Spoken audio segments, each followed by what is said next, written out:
Louvado seja nosso Senhor Jesus Cristo. Honra e força. Meus amados irmãos, desde o início desta pandemia do coronavírus, nós temos falado a respeito da necessidade de se ter sobriedade ao analisar o tema, de não se embarcar automaticamente no discurso alarmista, né, esse discurso terrorista das autoridades civis, sanitárias, tal como foi transmitido pela mídia que, como já sabemos, está a serviço de interesses outros que não são simplesmente a saúde da população. E desta forma, deveria-se haver uma análise mais crítica destas determinações, não é? Para que as nossas autoridades religiosas pudessem preservar a sua autonomia em meio a toda essa dificuldade. Evidente que a grande parte dos bispos agiram em conformidade com estas autoridades civis, sanitárias, tendo na sua cabeça a ideia de que estavam preservando a saúde, a vida das suas ovelhas e assim por diante. Mas talvez faltou-lhes um pouco esse olhar um pouco sobrenatural, e não apenas sobrenatural, esse olhar prudencial, esse olhar à história de como a igreja sempre se comportou em meio a essas calamidades, epidemias em sua história de 2000 anos. Quando, na verdade, a igreja ela nunca fechou as suas portas, mesmo em meio às grandes dificuldades. Nem mesmo o comunismo em vários países conseguiram fechar as portas daquelas comunidades que eram realmente cristãs. Né? E onde eles oficialmente fecharam, os cristãos iam se reunir, né, nas catacumbas e assim por diante. Mas o serviço religioso sempre aconteceu. Nunca houve na história da igreja, ali, desta forma generalizada, um ano ou uma época que não se pudesse celebrar a Páscoa e onde os fiéis, desta forma impositiva e generalizada, não tivessem acesso aos sacramentos. Não puderam mais, a partir do momento em que os bispos, recuando, portanto, nesse seu direito divino de conduzir o seu rebanho, deixando-se guiar, apacentar pelas autoridades civis, sanitárias, renunciando à sua autoridade sobre o seu próprio rebanho, deixaram-se, portanto, ali trancafiar em suas casas e palácios. Então, o que aconteceu? As nossas ovelhas, os nossos católicos, não tiveram mais missas. Não tiveram mais a possibilidade de receber sacramentalmente o corpo e o sangue de Deus. Não tiveram mais o alívio de suas consciências pela confissão. Não puderam ali, então, ter os seus doentes assistidos, recebendo a unção dos enfermos, com raras exceções, e muito menos ainda matrimônios ou batizados. Então, os fiéis ficaram como ovelhas sem pastor, desassistidos. E por mais que se possa, vamos dizer assim, ser útil às redes sociais e na transmissão aí de missas, etc., evidentemente que não é igual. Evidentemente que uma comunhão espiritual, embora seja uma coisa muito boa e nós incentivamos que se faça, enquanto não houver possibilidade de ter acesso à comunhão sacramental, embora seja algo bom que se faça, evidentemente que não se pode comparar com a comunhão sacramental. Depois, mais do que isto talvez, né, este sentimento de abandono por parte das ovelhas, por boa parte dessas ovelhas, né, num momento como este, quando os nossos bispos e padres deveriam dar um testemunho mais forte de coragem e de fé. De coragem e de fé diante desta pandemia. Também sei que em muitos lugares, muitos sacerdotes estariam celebrando a Santa Missa em todos os dias durante essa pandemia para os seus fiéis, se não tivessem sido proibidos pelos seus respectivos bispos. Né? Mas infelizmente foram proibidos. E, em alguns lugares, as autoridades civis deixaram a critério dos próprios bispos decidir sobre estas questões. E pasmem que em muitos lugares foram os próprios bispos que exigiram das autoridades civis a lei que mantivessem as pessoas em casa, o famoso fiquem em casa, enfim, e assim por diante. Sem se atentarem que o serviço religioso é, sim, um serviço essencial.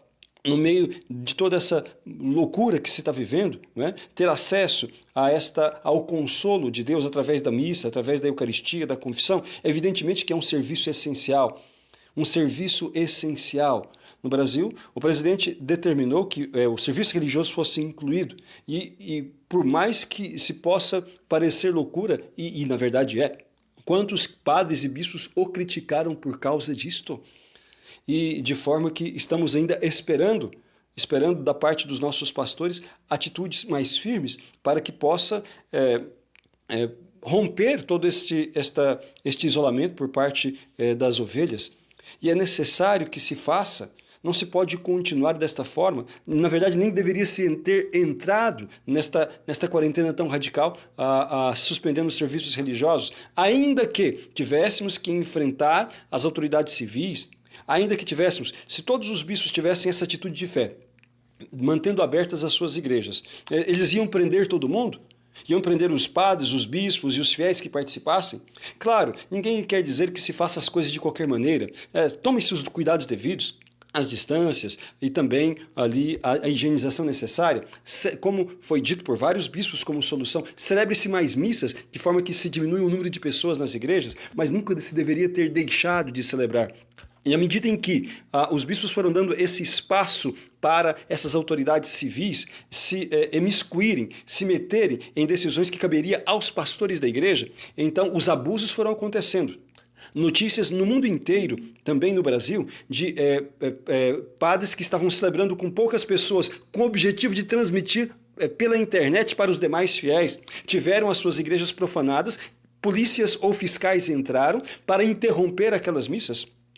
E agora, pasmem, mas aconteceu o quê? Essas autoridades se achando no direito de dizer o que as pessoas podem e não podem fazer, mesmo dentro da sua prática religiosa, o que aconteceu?